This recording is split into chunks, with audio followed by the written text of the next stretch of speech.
Ignition sequence start. 6, 5, 4, 3, 2, 1, 0. All engine running. Liftoff. We have a liftoff. 32 minutes past the Hello, hour. welcome everybody. Liftoff Jacob of Apollo Standridge here, standing by the show, episode number 111, the big 111. Guys, we are back. Man, it's so good to be back. Flying solo as per usual on the Friday episodes, but we are here. And I got a lot of things to talk about, a lot of things on my mind we're going to go over. I apologize if I get a little heated in this one. I am the concepts and topics we are going over today are going to be very, very passionate and kind of boiling my blood. I'm also going to go ahead and give a disclaimer. I'm not singling anybody out when I mention things later on in this episode. I just want to make that very, very clear, and that I'm not trying to step on anybody's toes. I'm just giving my point of view of the world and the things I see and the people that I'm around and interact with, and just certain people groups in general. I'm just being 100% honest with everything that's going on. So, guys, I hope you had a fantastic week. Big Friday show we have for you today. Thank you so much for tuning into the podcast, Standing by the Show. We really do appreciate it. I'm gonna go out and say I do apologize that there was no Monday show. Look, we were all ready to go for a Monday show, and then this week has just been just one of the more busier weeks that me and Joe have had as far as school and everything else we've had going on. We were all ready to go, and by the time that we got all of our matters in order for life and stuff, it was like 11 o'clock at night, and I was like, Joe, the podcast is just not gonna happen today, because I mean it takes a good 2.5 hours, 3 hours to get one from the beginning to the end. So yeah, I do apologize. I'm going to seriously try to do something to make that up. Maybe we do something on Wednesday if there's a really, really big thing to talk about and mention. But I do apologize for that. So that's the reason why there's no show on Monday. Just honestly, as bad as that excuse is, we just ran out of time completely. So when I talk about things that I'm passionate about and things that I am going to get angry about, well, not angry about, but just things that just get me all worked up. Folks, we are, 9-10 games away from the baseball season ending, Major League Baseball. And, man, this has been one of the more exciting lead-ups to a playoff run that I've experienced in a long, long time. We have 4 or 5 teams gunning for that second and first and second wild card spot in the American League, between the Red Sox, Toronto Blue Jays, and Yankees, which is pretty interesting, showing that you have 3 teams from the same division gunning for two wild card spots. It just shows the powerhouse that the American League East is, and how those wins were some hard-fought wins. And look, the Yankees have played like crap this year, and I've said that if they don't get in, they definitely don't deserve it. And if we do get in, it's going to be a stroke of miracle. But we're not. We have that second wild card spot. We got a game above Toronto right now. We're playing 3 games in Boston, 3 games in Toronto, and then we play 3 games against the Rays. So we have a tough last 9 games. I'm watching. I got Gamecast on right now. So if my mood or tone of voice goes from happy to angry, you can probably go ahead and just guess that's what's going on. Currently, we're up 3-0 right now on Boston as of recording this first inning. Got 3 runs off of Eovaldi. We got Garrett Cole, 3 runs of run support. Typically, under good circumstances, it's a good shot for us to have a nice chance to win this game. But not only in the American League, you got a great race in the National League East with the Braves and the Phillies. Man, 2 games separating those 2 teams, and the last 3 games they play, the Phillies are playing in Atlanta. Man, that's going to be a series to go and watch. That could decide it right there. Phillies sweep or Braves sweep, that's it. It's over. Have a whole season come down to that is incredible. And the scheduling has been, well, for the Yankees' sake, as much as I don't enjoy playing American League East teams because they're just so stupid good, it makes for exciting baseball. This is going to be a great playoff. I know that we're going to cover look, this is not a sports talk show, but I like to talk about things that sometimes are not related to politics, things that that I enjoy as well. And baseball is one of the things that me and Joe just love and enjoy so much. So, we'll cover it. We've covered it in last year, the last playoffs. We did several episodes about the fiasco that was the start of the 2020 season. But it's been a great season so far. I think there's been a lot of really exciting things in 2021, and there's a lot to look forward to in the playoffs. There's a lot of great teams. It's gonna be. I'm excited. Even if the Yankees don't get in, my pick is still the Tampa Bay Rays to win the World Series. They just look to be the most well-rounded team out there. Whenever you see the issues with some of the other teams, maybe the Giants you could make the argument that they're more well-rounded than the Rays, but I think the Rays playing in the American League East. I understand the West is good, and National League West is a very good division, but you really got two runaway teams in that, and then everyone else is kind of eh. Padres were good the first half, and then after that, complete garbage, and still playing not good baseball at all. But whenever you have four teams in one division that have more wins than some other divisions, that's something to be like. The Yankees, whenever they were in fourth place, had more wins than the Atlanta Braves, and they're leading their division, and they were a fourth place team. Something to be said about that. That division is just a powerhouse. Honestly, all four of the American League teams, there's an argument to be made that they should make in the East. But we shall see. I think that if the Yankees can sweep the Red Sox, it really looks good for them. We got to take at least 2 out of 3. The Yankees have to win. Look, you got 9 games left. I think they got to win 6 or 7. If they can win 7 games, I think they got it. I think they do. But that is to be said. Severino did pitch two nights ago. Looked pretty good. I know he gave up a double in that first inning that he pitched, but he looked good. And for his first time throwing the ball on a professional in a live game, it's a live major league game, I should say. In almost 2 years, it's promising. We'll see how his first start is. I don't know what they're going to use. I'm not sure what Aaron Boone's going to do with him coming out of the bullpen. A little bit to kind of get used to it because it's a long time to not throw. But the all signs are looking up. Corey Kluber's throwing the ball well. Garrett Cole, other than his last start with the Indians, has been our best guy. We just look good. I think that we're getting the record may not reflect it right now, but I think that the wheels are going to click. And it's a little late for that. I wish they did it earlier, but we're getting to click now. So excited about baseball. It's going to be a jam-packed next week, and it's going to be all down to the wire, and I love that. So let's get into some things I want to talk about today in the news and in the things of the world. I thought it was kind of a slow news week, and then I went back and saw some of the things that I missed and that I wanted to talk about. And one of the big things that came out from this week and actually kind of broke today was this new Pelosi's basically going to push through this vote all about the new spending bill that the Democrats are trying to unfold. And this is going to be a broader topic. Like, I'm going to use the spending bill as kind of a platform to go into what I'm going to say later on about the spending. And then I got a clip of Nancy Pelosi talking about the bill and how just gross and disgusting she is when it comes to stuff like that. There won't be any COVID talk today because, well, I had nothing new to report. It's the same old crap over and over again. We're going through the motions. Maybe I might, if there's something big happens with the whole vaccine mandate, or oops, I just said vaccine. This whole video is gonna be taken. This whole podcast would taken off now. I'm kidding, but maybe if something big comes out from that, I haven't seen anything really big. There was the Israel study that we mentioned last episode that's kind of making the grounds more, and they're showcasing now that if you have natural immunity, you have up to 25 times better resistance against the virus than the jab, which is interesting. You're not going to be your employer. You're not going to be exempt if you've already had this. Is what's going to end up happening with that.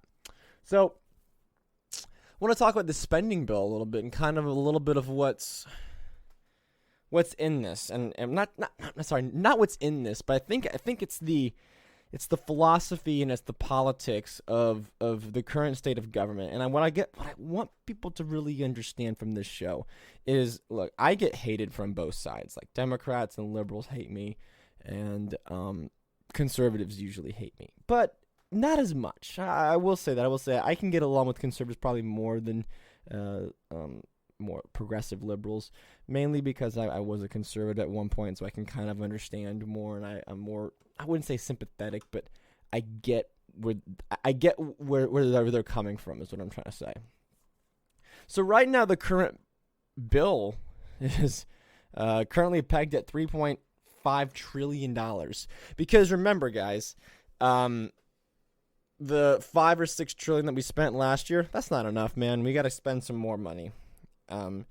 And it is funny that last year people who are complete normies on this, and that's not their fault. I'm not faulting them, and I'm not like throwing them under the bus for that, I should say. But it is funny that they're like, oh, the government spends, all this money, and it's so wrong. I'm like, are you just now grasping this, that the government spends too much money that we don't have? Are we just now understanding this, or are you outraged because the price tag is so high? But the price tag's always been high for these government spending bills. And I think the biggest thing that we need to understand is that none of this money is theirs.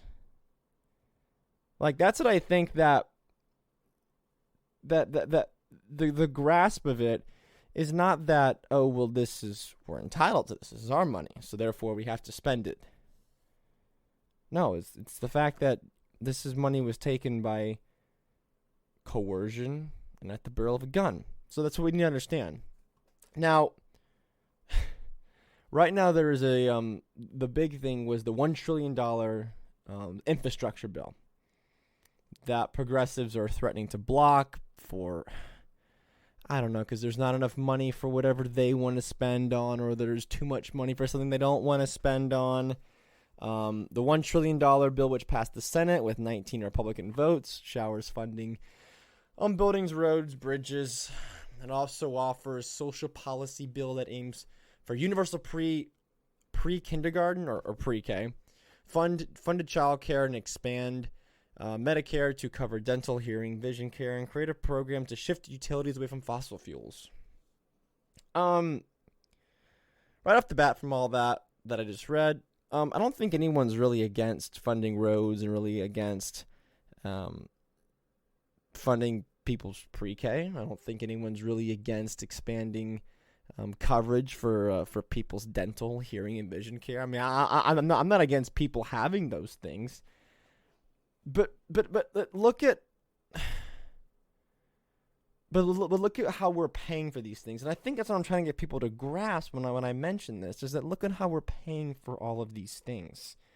And it's not, the conversation has gone so far from, hey, this is not ours, so we need to be, right? That was always the thing with government. Even though you can sit there and believe that government is 100% legitimate and that they have a mandate to exist, and fine, let's just go with that statement. And then let's just say that the government has a legitimate reason to tax you, using coercion or whatever methods possible to collect and seize those funds. Let's just, for the sake of argument, let's just live in that world. Even if that world exists, there still needs to be the sense of morality of like, hey, we've taken this from people. They didn't willingly give it to us. Maybe we should do this in a responsible manner. Maybe we should be funding things that people want. And that's kind of what they're doing with this thing. Now, the big thing that I want people to also realize from this is the fact that a lot of conservatives are very up in arms about spending $1 trillion that we don't have, right? I hear this all the time. Well, we don't have any money. I'm like, yes, we haven't had any money for a long freaking time. This is nothing new. If you're just not discovering this, welcome aboard. The government has never had any money for any of these things. This is all funded through debt, through the sale of U.S. Treasuries, which are bought by the Federal Reserve, which we're going to get into in a second with the Federal Reserve coming out and saying some things. This is nothing. Look, and if this is like, whoa, you Jacob, are you telling me that we're putting all this on a big credit card and we're just selling U.S. Treasuries, and that's going to devalue the U.S. dollar further and further as the Federal Reserve prints more and more money? Yes. Welcome to the show. You can go back and watch older episodes where we've talked about this more in depth. That's basically how the U.S. economy, the U.S. government is funded right now. Funded extremely through debt. But the point I'm also make here, and don't miss this, is that conservatives, and I rag on them because they're the most. I think conservatives are sometimes more, if not, when it comes to fiscally.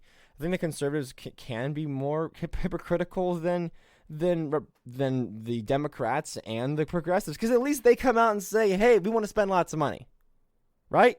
Whenever AOC says, hey, we should tax the rich and we should spend lots of money on social programs, that's what their message is, and you know what? That's what they usually end up voting for, and that's what they usually go do. Now, I know that she's not a real progressive. I understand that real progressives are more like your Jimmy Dores, kind of your Bill Maher's, but you get my point.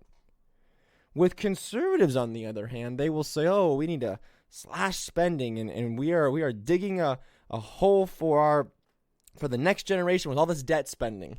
And then I'm told that, oh, Jacob, you got to go vote for Trump, because if not, they're going to sell our assets to China, and we're going to be dead as a country. It'll be over if Biden gets in, because, he'll spend us into oblivion.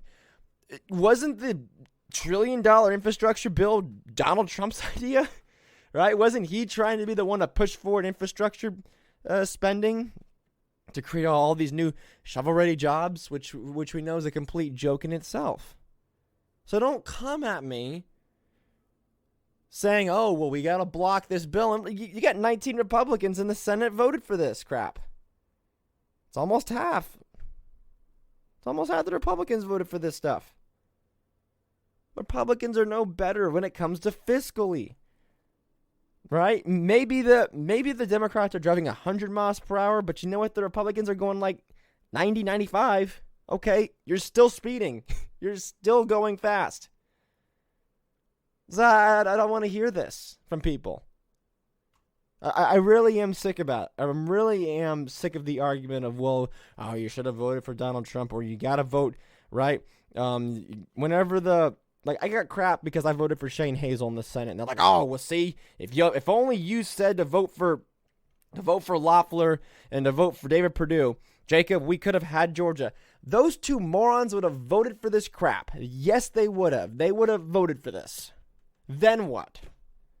I know that Warnock and Ossoff voted for this. So what? What? Come at me with something. Conservatives, please, email me, tweet me, at @JSandridge_. At @JSandridge_, tweet me why I should have voted for Loeffler, who had a weaker constitutional score than AOC, and David Perdue, which is one of the most neocon big government spenders. You look at his voting record. You cannot sit there and say, oh, well, you threw your vote away. You sold Georgia out to the Democrats. Whenever those two idiots would have voted for this. You know who definitely wouldn't have voted for this? Shane Hazel. Definitely would have not voted for any of this garbage. In fact, he would have done everything in his power to prevent this kind of stuff from passing. So you tell me which one's the more conservative fiscally. Go ahead. Come on. I'm begging you. Because this kind of stuff and this kind of behavior needs to be stopped. It really does. I have very, very short patience for people who will go out of their way to criticize me and then go to Trump rallies and all this other stuff. Like Donald Trump, the guy who advocated for $1 trillion infrastructure bill, was any better than any of this. So we'll see what happens with this bill. I know that it is kind of funny that the Republicans want to get this thing down to like $3 billion. They're like, oh, well, 3.5 is a lot, and you know, I just we gotta get to the 3, right? Because 3.5 trillion dollars, that's way too much. But 3 trillion, that's okay. It's okay to spend $3 trillion. That's not ours. But 3.5, oh no way. That's fiscally irresponsible, Jacob. Retarded, stupid. Okay, the Federal Reserve announced something. You know, I like to keep everybody up on the Federal Reserve and kind of talk about things about the banks. And I know the central banking system can be kind of daunting to some people who aren't familiar with it. I try to explain it the best way I understand it, and I like to explain things very simply and concisely. So we talked about what the Federal Reserve was doing last year. The Federal Reserve was providing some liquidity to certain assets, especially bonds and certain asset purchases, to keep the prices from tanking, to keep prices from falling too low, which would have eventually crashed the market. So this happened when the pandemic hit. The massive bond buying program, massive mortgage-backed security buying program, the massive muni bonds and junk bonds. Basically anything to keep these loans and to keep these bonds from going belly up. That's what the Federal Reserve is doing. And so much so that the Federal Reserve at one point was doing $120 billion worth of mortgage-backed securities. That's just mortgage-backed securities and treasuries, which treasuries is government debt. So the government issues out treasuries, you buy it, and they promise to pay you back in interest every year. So if you buy like a 10-year T note, they'd pay you back interest on that note every single year, and then at the end of the note, whenever the note matures, you would get whatever you paid to them back. This is not a financial advice show, but I would never touch these things with a 10-foot pole, mainly because right now I think that the 10 years yielding like 0.4% or 0.5%, which means you're going to get half a percentage of whatever you purchased. I forget what the going price of a U.S. Treasury 10-year is, but you're going to be burning money anyways because of the inflation rate of 2%, which is what Powell has said. We've seen way higher than that. We have shot way past 2% as far as inflation rate in America. So you've just given money away that you're going to be giving back, and it's going to be worth less. So not a financial advice show, but personally, I'm never going to be touching these things at all. Bonds have been destroyed mainly because of this. They cut the short-term interest rates down to basically zero, so anybody can go and get money to cover their mortgage-backed securities and muni bonds. Muni bonds are basically local government funding treasury. So think of a muni bond or a municipal bond is what like a local government or city or commission would use to fund themselves and issue out debt. So anybody who had debt and they wanted to make sure they didn't go belly up on it or didn't fall in their debt, the Federal Reserve is basically giving out free money. So, of course, why wouldn't you go out and issue debt? Why wouldn't you go out and issue bonds? If you're a company, you got no money and you got no capital, why wouldn't you go issue up bonds? Because the Federal Reserve is going to come out and buy them. Because you can't have people defaulting on loans. That can't happen. But, in fact, that's how a market's supposed to function. There's supposed to be people defaulting on bonds because that raises the interest rates to level. Everything has to level itself out at some point. Has to all happen. Well, the Federal Reserve came out and said they're going to start rolling back the asset purchases. And, of course, this kind of sent some of the markets into a little bit of a shambles as they didn't really know what was going to happen. Because whenever the Fed decides it's going to taper or decides it's going to limit asset purchases, typically that means that there's less money flowing into stocks and there's less money flowing into the bond market. So people think, okay, well, this is the end of the gravy train. This is the end of money being pumped into the stock market. There should be no free money. There's no extra money, no free money going into the market. So that means that it's not going to keep going higher. It's going to flatten out. And so people sometimes we're going to start selling, which was what we saw. We saw massive sellouts did this week in the markets, especially Dow got hit pretty hard, and the Nasdaq got hit pretty hard too. I opened up my account, I think it was on Tuesday, and I was like, oh my gosh, this is awful. It was a rough week for people in the investing community, but typically September is a very, very bad month for investing anyways. Usually it's a time that people just kind of sell off and take some profits. But what I've always said about the Fed doing this, and I knew at some point the Fed was going to say, okay, well, we got to stop and we got to taper and we have to quit pumping money into the market and let everything level out because you're going to overheat it. You're going to see inflation like we've saw so far. You don't have to go far to find the inflation. And and people would say, oh, well, it's the pandemic, Jacob. Oh, we're just producing less things.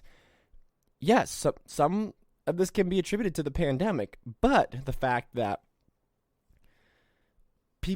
some people never stopped working and they still got these stimulus checks, and you keep pumping money to the market that people have more free cash on hand than ever.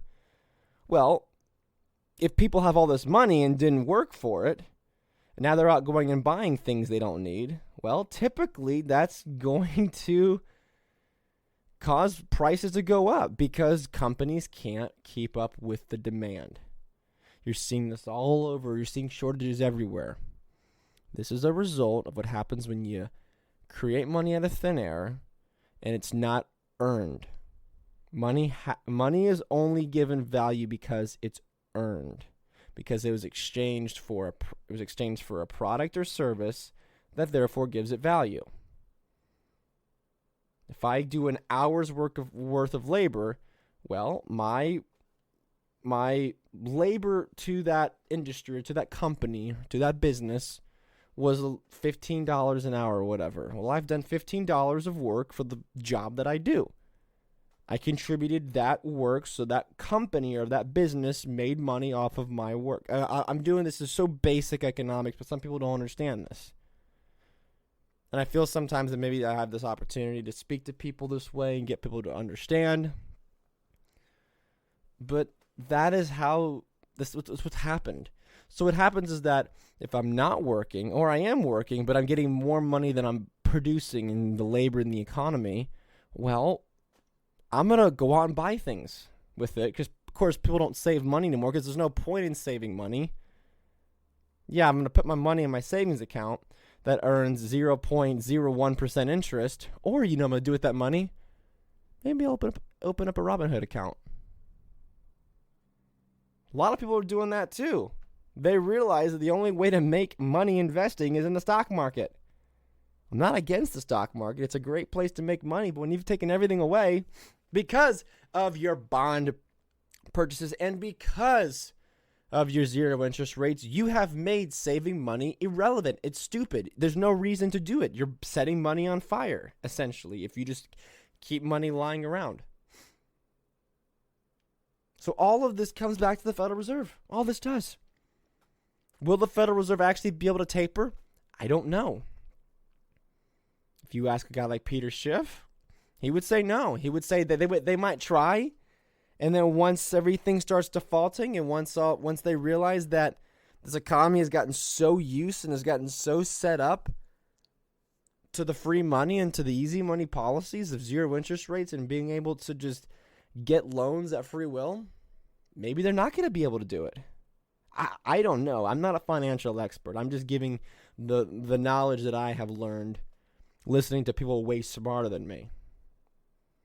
Which if you want me to kind of give you some people to listen to, I'll be happy. Just shoot me a DM, email. If you're just like, hey, Jacob, I want to learn more about this economic stuff. Just, dude, I'll be more than happy too. Because I think it's a crime that most people don't understand how this works. That they don't understand the aspects and the consequences of, well, almost 100 years of monetary policy in this country has led us to this point. And it's all going to start coming down soon.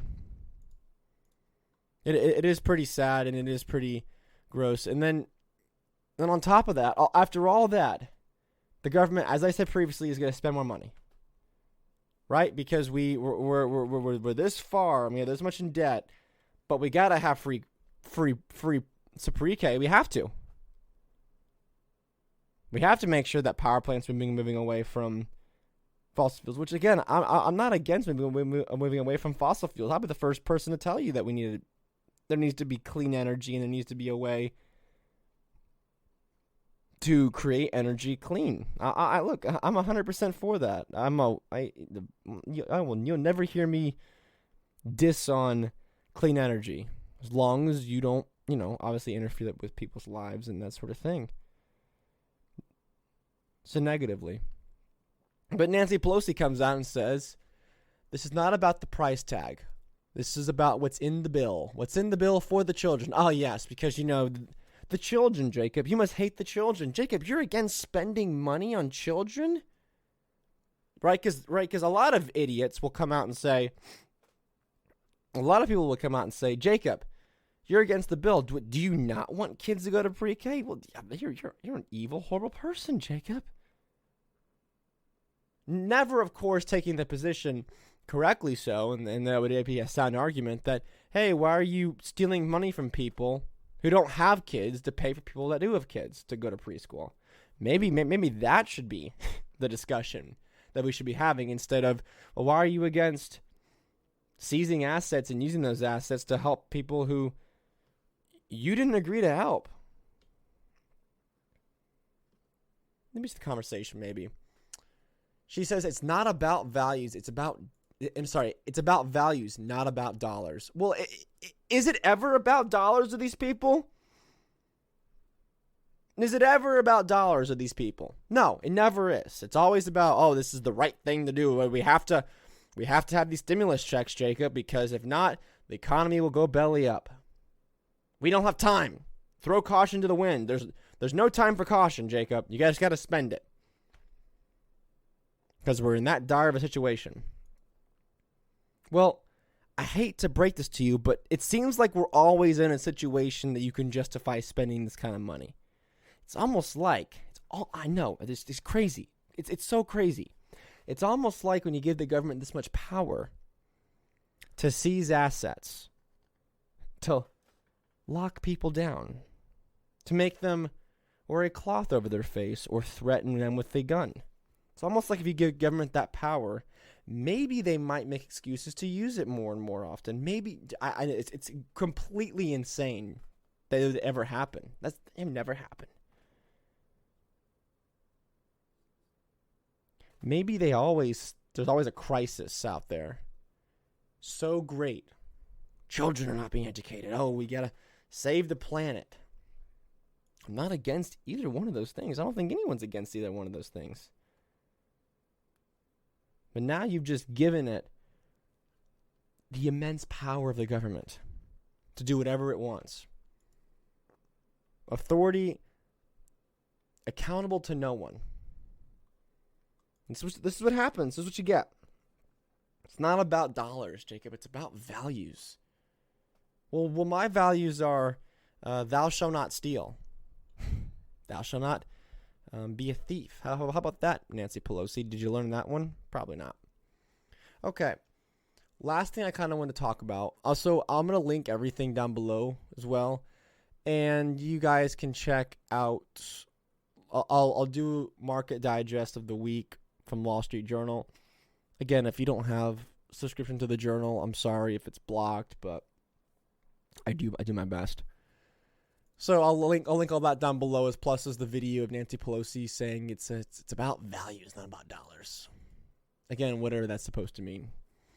The last thing I kind of want to talk about, and this is when I mentioned in the beginning of the show that I might step on some toes. And again, listen, I'm not trying to be mean. I'm not trying to be rude. I'm really not. I'm really just speaking from the heart here, and I'm really trying to make people understand who maybe are just so politically lazy, maybe is what I'll say.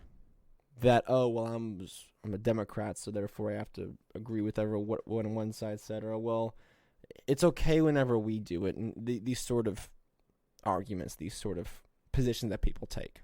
that maybe don't understand what they take, right? A lot of people don't understand that they actually take the position of, oh, well, it's okay if we do it. So I'm going to set this up real quick. So on August 29th, a drone strike in Kabul missed its target, or whatever you want to say, and drone striked and killed 10 innocent people. So I'm trying to be very careful with what I say here. So yes, the U.S. government drone striked an area and killed 10 innocent people. We have a word for that we have a word for that in English. It's called war crimes, or word. Sorry, it's called war crimes. Whenever you kill innocent people like that, and the Republicans are coming out. Many conservatives that I see now who are so enraged about Biden, and there's a lot of things to be upset about. I'm not faulting them for that, but they point to this one specifically. They're like, "Oh, this idiot bombed these children, bombed these people, killed 10 of them." Right? So we see this, and my response is, okay, well, where were you years ago? Like, we act like this is something brand new that's happened as far as these war crimes and these complete botched drone strike missions that have gone on, and not to mention the aftermath and the blowback that has happened from this in countries like Libya and Yemen. Maybe we're not exactly drone striking them, but maybe we're taking out their ability to eat or to drink through pollution of water or through blockades or sanctions, and committing genocides and blocking medical attention to people who have been in these war-torn countries. We don't have to drone strike people to negatively affect their lives. Just look at just go look at Yemen right now. There's supposed to be 1 million people that are supposed to have died. It's what the totals of that are going to be. You don't have to complete drone, but even if you do just directly drone strike somebody, where's the consequences for this kind of stuff? This is where I'm gonna get passionate about this real quick. Where are the consequences from this? And where's the moral outrage from my fellow Christians? But Christ followers who he says murder. The president of the United States authorized this. The generals authorized this. Yes, there was people operating these drones who actually pushed the button. But what is this? Straight up murder. And again, tweet me. Tell me it's not. Tell me that a botched mission which resulted in 10 dead people is not murder. I'd like you to tell me. I'd like you to compare this and say, okay, well, if you do concede that this is murder, then why are these people being canceled or being blocked off of social media websites, right? I made this argument many back when Trump got banned off of Twitter. That's okay. Why aren't guys like John Bolton banned off of Twitter? Why aren't guys like Bill Kristol, who was the biggest advocate of the Iraq war, and said, oh, well, it'll be over in a few months? Hundreds of thousands negatively affected because of that war, if not millions. That man is still allowed to tweet all of his garbage on Twitter. Who's the bigger threat to the world as far as death and famine and displacement of people and terrorism? Is it Donald Trump who got kicked off of Twitter because some of his supporters smashed some windows and broke some doors down on January 6th? Or is it the guys like Bill Kristol and the guys like John Bolton and all these other guys? Maybe, I'm going to play a video for a quick. Maybe we should take off presidents. This is a clip I'm going to play. And I'm going to pause and come back in between. And I really want to hammer home what I'm going to say here about this and about the war crimes that we've seen. This was taken back in 2015, and Obama. This is back when I mentioned many times about when Obama would drone strike people and kill them and stuff like that. This is one of the things I'm talking about. So I'm gonna play this real quick for you guys. Good evening. An apology today by President Obama for the deadly American attack on a hospital in Afghanistan. The president calling an accident the horrible tragedy that killed almost 24 patients and medical staff and jarred us all back into the horrible reality of a war that many may have thought was over for the U.S. Despite the apology, Doctors Without Borders, which operated the hospital, is not dropping its demand for the attack to be investigated as a possible war crime. Which it is. Which it definitely is. So I'm going to just go ahead and set this up for you. I believe this was in Afghanistan. Yes, an Afghan hospital, an Afghan field hospital. This is the caption says, President Obama apologized and expressed his condolences for the mistaken airstrike on a field hospital in Afghanistan that killed 22 people, including doctors and patients. So I'm gonna put this into perspective for you. I'm gonna put it not perspective. I'll put it in a different analogy for you. Let's just say that I were to be, let's just say like I was concealed carrying a weapon. Okay, I was concealed carrying a weapon, and let's just say that I were to take it out, take the handgun out, and I were to show somebody, just completely innocently, and I were to accidentally discharge and kill somebody. Right? I shoot somebody in the head, complete accident. Oh, I'm sorry. And I go up to that person, or if they're still alive, and I went to the family. And I said, "Oh my, I'm deeply sorry. Oh, my deepest condolences to you and your family. This is a complete opposite. It was a mistake." What do you think happens to me at that point? Am I gonna be like, well, it's sad and we're angry, but you were legally you were legally carrying a firearm with your permit, so we're just gonna let you go. You had the authority, you had the power to wield that firearm, so we'll just let you go. No, of course not. There's consequences, and there's great power into carrying a weapon. Just like there's great power in wielding the presidency if you want to go down that road. There's great power in wielding being commander-in-chief and being commander of the military. There's great power in that. What happens whenever you abuse great power and you make mistakes? There are consequences for that. So, whenever Obama airstrikes a hospital by accident and kills 22 people, is he brought before a war tribunal? Is he tried for war crimes? Is the general, is the person who pushed the button, are they all tried before war crimes? Oh, well, no, of course not, Jacob. Because, it was a mistake, but, they went through all of the proper channels, and he's the president. These things happen. It's a war. Which would bring you into another conversation about why are we still in this war. But as long as you know that Obama's sorry, he is sorry. He feels so bad in his soul. He's like, oh man, I killed 22 people. That's awful. Do you think that Joe Biden was like, man, ugh, maybe I'm just not a complete sociopath, evil person that Obama and Joe Biden are, that they can murder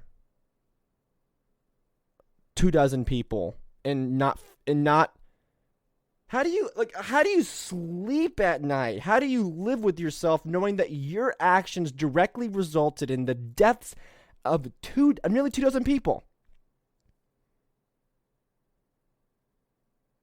Look, if I were to say something that were to devastate somebody's feelings, I feel bad. And I haven't killed anybody yet. Is it because they don't look like us? Is it because they're from a third world country, so their lives are different? Their lives don't matter? Is that it? Oh, well, Jacob, they live in a war-torn country and they don't have any money, so we're doing them a favor. Really?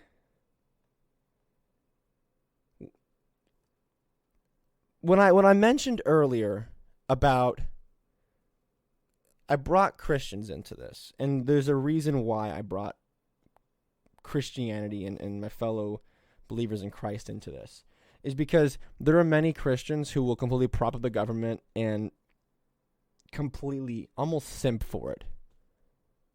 Whether it's Trump, whether it was Bush, whether it's whoever, DeSantis, whoever the next big GOP person, because yes, I'm throwing the GOP because a large majority of them are, but not all of them are.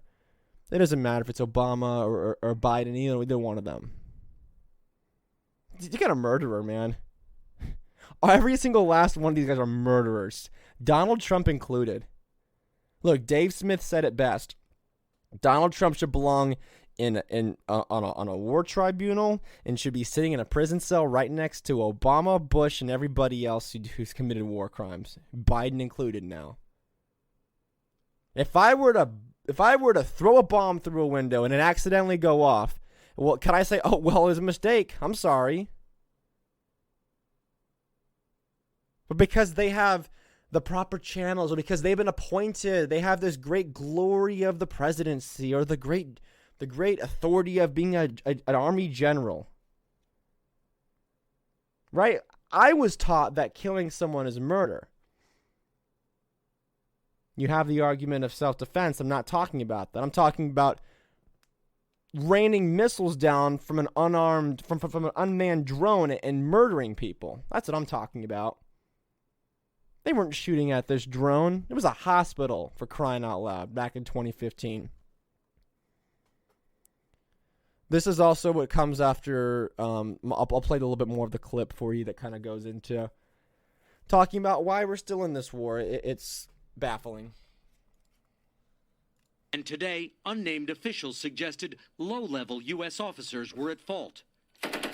No war is ever without mistakes. They add up over time. In this war... So, yes, that is true. There are mistakes in war. Unintended consequences do happen. So why are we in it? Make the argument of back in 2015, or even now, make the argument. Tweet me, Jacob, hey, we should still be in war and have these sort of mistakes because this goal is so great. Tell me. It's justified? Did the ends justify the means in this situation? I'd be happy to hear it. Please tell me, because I'm trying here. I'm trying to hold back the rage on this one. Is the longest in U.S. history, launched 14 years ago today. We will not waver. We will not tire. We will not falter. And we will not fail. What started as a response to 9/11 now has the U.S. accused of a war crime for bombing a hospital, a war set to last at least another year. Which it hasn't. This is recorded back in 2015. We just pulled out 2021. So you're off on your dates there by a little bit. News talky guy. Yes, we have committed war crimes. Will we ever be tried for them? Wouldn't bet on it. And all for what? We saw the botched withdrawal from the Afghans, from Afghanistan. Taliban took over immediately. Look, if you're going to invade a country and overthrow a government, and then try to install a government and train forces to therefore maintain that government, and the moment you pull out, the moment that you leave and say, okay, you're taking over, you're taking charge, the very enemy that you wanted to stop immediately takes over, it was all for nothing. The Afghan war was all for nothing. All the money, the trillions of dollars spent. The dead U.S. troops, the dead Afghan troops, the dead civilians, in this case, a hospital. There's many, many more civilians that are dead because of this, and all for what? And don't you sit there and defend these people and say, oh, well, it's okay. Because, he's the president. It's okay. No. I'm done giving these people any room. I'm done with looking at these people with any sort of reverence or any sort of glory. I'm done with it. You look at the world differently, and you look at the people who came before vastly different whenever you see these kind of actions. Because the spending stuff, like we talked about earlier, the spending, the Federal Reserve, that's all bad. It's theft. It's horrible. Thou shalt not steal. But hey, man, killing innocents, bombing innocents, and then being like, well, I'm sorry. Hey, it says in the video he apologized. Obama had such a moving reaction to him slaughtering 22 people in cold blood, including doctors and people who were already sick and hurt. He slaughtered them in cold blood. He felt so bad that he picked up the phone and called him. I mean, hey, that's good enough for me. Greatest president, right. No scandals. Obama, the great U.S. president that had no scandals. Never mind the fact that he, murdered 22 people. I really wish. I'll go back to what I was saying about people, fellow followers of Christ. I really would we look at a serial killer the same way? Yes, Jacob, they're slightly different because one is intentionally going out looking for something. But really? Someone uses their power and ability and makes a mistake like this? I was always told thou shalt not murder. And what is this? If this is not murder, please tell me what it is. A war crime? Okay, it's still, you still took someone's life. You still killed somebody, man. What is this? Why are we defending this? Why as Christians are we still defending this government, and we still holding these people up in such high regard? I still just don't get it, man. I've struggled with it. And this goes for all of them. Like, with the exception of, like, maybe a Thomas Massey or in some cases a Rand Paul, who in government is, like, honestly redeemable at this point? They're going to vote for this crap, and they're going to support this crap. So murder's a zero-sum game in my book. That's how I was taught. That's how I was raised. That's what I believe. Not only as a human being, but a follower of Christ as well. I just don't know how this kind of stuff just is defended, and how is not only people of followers of Christ, but just you don't have to be a follower of Christ to not agree with murder. Where's the disdain in this country for these people?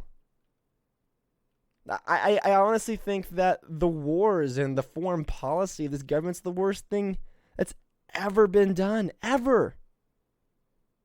Like, if I had more time, I could go into the whole history about how the U.S. basically caused World War II. Go read the intro to Hans Hermann Hoppe's book, Democracy, the God That Failed. Go read the intro to that. He breaks it all down. The U.S. basically was pivotal in causing the start of World War II. It's our fault.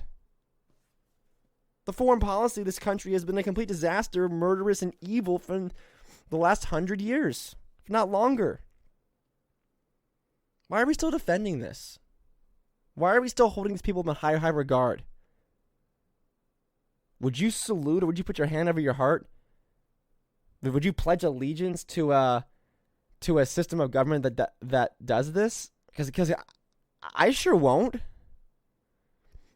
Will we respect the power of somebody because they won a popularity contest? And it's like, well, it's Biden's president now, so you got to respect him. Why? He's a murderer. I don't respect murderers. He's a thief. I don't respect thieves. When you look at the world through that lens, and I understand that not everyone's going to do that. That's fine. The whole point of the show is made to get some people to look in the lens of that. You see the world a little differently. It separates people who attempt to seize power for their own personal gain and use it for stuff like this. Now, I'm not saying that. Hear me out. I'm not saying that any one of these U.S. presidents was actively going there trying to just murder as many people as possible or commit war crimes. I'm not saying that. Now, I'm not saying it's not entirely possible, but I'm not making that accusation is what I'm trying to say. But it still happened. They still made a mistake. And there's still consequences for that mistake. Will Joe Biden be pulled in front of a war tribunal for the mistake when he killed 10 people? Probably not. Here's a opinion piece that was written by a guy in the Wall Street Journal. It says, if Israel had made this mistake, the world will be up in arms. The squad would have called for demonstrations. The United Nations would have had a special session for President Obama, however, or President Biden. However, it's just another day at the beach. Now, look, I'm no fan of Israel as far as the government goes. Yes, that's very different than being against Israel, the people. Don't take that like I hate Jews or anything. It's like don't, because it's the stupidest, most ridiculous argument to make that you can criticize the Israeli government, but still not hate the Israeli people. It's so. That's like saying, hey, I don't like the Russian government. Oh, well, why do you hate Russians, Jacob? It's so stupid. It's so mentally numbing that I have to constantly deal with this, and that no one can have a nuance on a position like that. But it's 100% true. If Israel would have committed a drone strike and would have killed 10 Afghans or 10 of any other enemy nation, they'd have been hauled out in front of a war tribunal. The United Nations would have convened. Everybody would have freaked out. All of the progressives would have freaked out. And you know what? Most conservatives would have probably been like, well, they were just defending themselves. Don't look at me like, oh, you're crazy, Jacob, because you know it would have happened. Oh, you know that would have happened. Oh, well, there was a mistake. They'd have given them the same push away that everyone gives the president of the United States away. Everyone knows that would have happened. It's time that we stop holding these people as these mythical, I'm going to say it, gods. That you're not allowed to criticize them, or they dedicate their life to public service, or, well, you know, Jacob, he had the proper channels, he had the authority, he did everything right and by the book, and it just happened to be a mistake. It's time we stop doing that. It's time we stick to our principles, whether you're religious or not. So no one's for murder, no one's for theft. Maybe we should start sticking to our principles and holding those in power to the same standard. Because you know that if this would have happened in the private sector, there wouldn't exactly be a apology phone call, and that'd be the end of it. It'd be, well, you're spending the rest of your life in a box, or you're going to be killed for it. Folks, that is going to be the show. I hope the message that I'm trying to get across got across. If it did, and you really liked it, please let me know. Go on Twitter, tweet me, send the show an email, thestandingbrothershow@gmail.com. If you didn't get it and you want me to explain it better and you want me to kind of get more in depth, I'll be more than happy to do that, because I really feel this is I'm trying to bring basic. I'm trying to teach you guys the way that I learned all this stuff. Because if this idiot and this complete moron can get it, I really think that anybody can honestly get it. If they're willing to open their mind and they're willing to look at the world through a different lens and to push away what they were taught as a child, and push away what they were taught by society and by public schooling, and they're really able to push and look forward and look at the world through a different lens. Look at the world unblinded by the indoctrination that has gone on since most people were in kindergarten. That's the point of the show. I really appreciate everybody listening to the program. Guys, if you want to support the show and you want to get the episodes a day early, you can do so at the Patreon. $5 a month gets you extra early access on the Patreon. If you want to support the show and buy a cool t-shirt, you can do so also in the link down below. Teespring Store, you also can buy a mug and a tumbler and a pretty cool sticker that I have on my laptop. You also can do that there. And you guys can follow myself on Twitter at jstandards_. You can follow Joe at Joe Stamberg. Joe is again off of Twitter, so if you're expecting Joe's witty tweets, you can wait a bit longer. He has no plans to come back anytime soon. I am kind of making Twitter my only avenue for social media at the moment, but we'll see how long that lasts. Twitter is extremely negative for me health-wise, even though I use it as more of a ability to gather information, gather news, because news travels so quickly on Twitter. I'm able to really grab things and retweet them and like them and hold them into a place where I can easily access them for the show, and it makes things way easier for doing the show. It's very negative for me mentally, and it's very addictive. So we'll see how long I last on Twitter. It's also the best way to really network with people. It really is. So, but if you want to follow me, go follow me. I tweet out there every single day. I try to put something up, try to retweet something cool that's interesting that maybe people can learn from. But that is going to be the show, episode 111. Thank you guys so much for listening. Again, check the links down below for everything. We'll be back here Monday. As long as life does not get completely hectic, we'll be back here Monday. Guys, go have an amazing weekend. Go do something awesome. Look, I'm excited. Me and Joe are going to a concert tomorrow. We're going to a punk rock concert. I am thrilled beyond belief to go get in the pit. I don't know how they're going to make us keep wearing masks. Apparently, we still have to wear masks because it's happening in Atlanta. But we'll let you know how a COVID punk rock show goes. I think it's going to be interesting. I have my own thoughts about it that I'm reserving, and I'll let you guys know how that comes up, because it seems that all these bands are like pushing the crap from the government, pushing the crap from the medical community. But punk rock would seem like to be the one genre that would push against it. So we'll see what happens. We'll see what the crowd's like. We'll see what the bands have to say. I know that we're still going to see Rancid and Dropkick Murphys, which two bands I've wanted to see for a very long time. So we'll see how it goes. We'll let you know how that goes. Guys, we're going to a concert, but go do something awesome. I say it every single Friday because I really do mean it. Life is too short to not go out and experience the world, to not go out and experience people, to not go be with people. Look, the show can be very black-pilled sometimes, and I do apologize for that, but I really try to push positivity. I really try to push going out there and experiencing the world, going out, just go get a coffee. Just go sit and just read a book at a nice coffee shop, or go get a nice meal. Just go out and experience and go out and be with the people you care about, because that's what makes life worth living is the people and the relationships, and that's what it's all about. So go have a great weekend. I'll see you on Monday, and until then, I will catch you all later. Tranquility Base here. The Eagle has landed. Roger, Tranquility, we copy you on the ground. You got a bunch of guys about to turn blue. We're breathing again. Thanks a lot.